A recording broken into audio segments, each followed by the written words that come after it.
Assalamu yan uwa, barkanmu da warhaka, barkanmu da saduwa a cikin wannan video.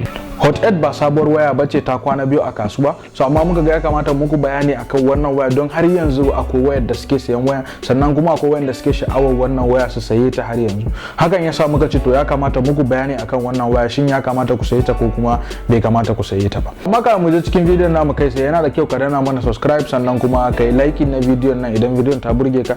Hakan ne zai ba mu karfin gwiwa mu ringa kawo muku irin bidiyoyin nan a cikin wannan channel din, sannan kuma mu ringa kawo muku irin abubuwa da kuke bukatar mu kawo muku a cikin wannan channel din.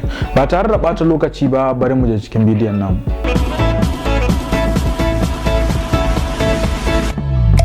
Infinix Hot 8 da an sake ta ne a September, zan ce a shekarar 2019. So wayar ta kasu kashi biyu, wacce take zuwa da 32 gig mai kuma RAM 2 gig, sannan akwai wacce take zuwa da phone memory mai 64 gig, sannan kuma RAM inta 4 gig. Wannan yasa wayar ta kasu kashi biyu, sannan kudin ta ma zai kasu kashi biyu. Daga cikin kwalin wannan waya abubuwa ce da muka saba gani a cikin wayoyi, musamman irin su kan charger, USB da kuma abinci da SIM card, case da ake sama wayoyi da kuma wayansu paperfi da wayoyi suke zuwa da shi domin su koya maka yadda za ka iya kula da wayar da sauransu.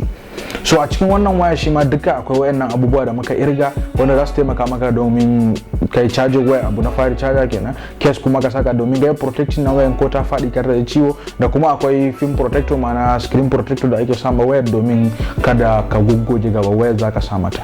Daga kasan waya idan ka duba akwai gurin charger, gurin microphone, sannan kuma akwai gurin speaker da aka sama waya. So a gabanta ma haka akwai gurin speaker da aka sama wannan waya din. So girman screen na wannan waya 6.6 inches ne, so bata da sai sosai, bata kai sauran Infinix da suke yanzu sai ba, domin idan in ka duba waya akwai buzzers da sauran abubuwa haka. Gaba waya ma ba full screen bane, akwai wayansu abubuwa da aka bari ta sama na kyamara na kasa da sauransu. Daga bayan wannan waya zaka samu akwai kyamarori har guda uku, akwai flashlight, sannan kuma akwai fingerprint sensor.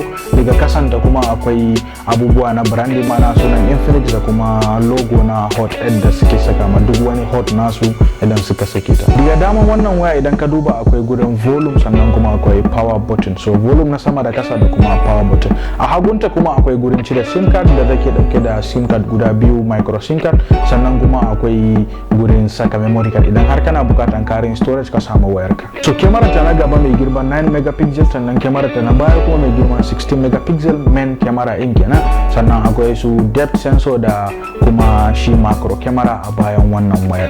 Android version da wannan waya take zuwa da shi Android version 9 take zuwa da shi, so wanda kuma akwai XOS na Infinix wanda zaka yi update na shi zuwa har current wanda suke aiki da shi akan Note 8 da sauransu.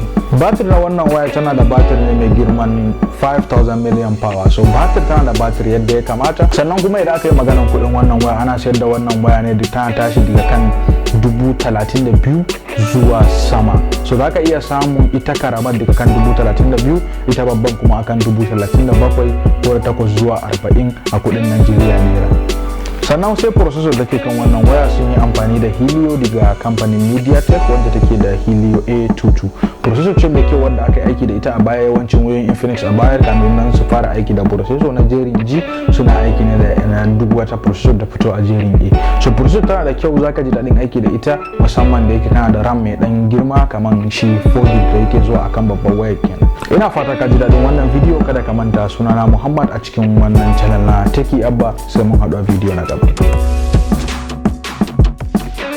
Hey, what's up guys, it's Sal here, and this is my unboxing and my experience with the Infinix Hot 8. I've been using this device for the past week now, and I feel like I can share some knowledge on it.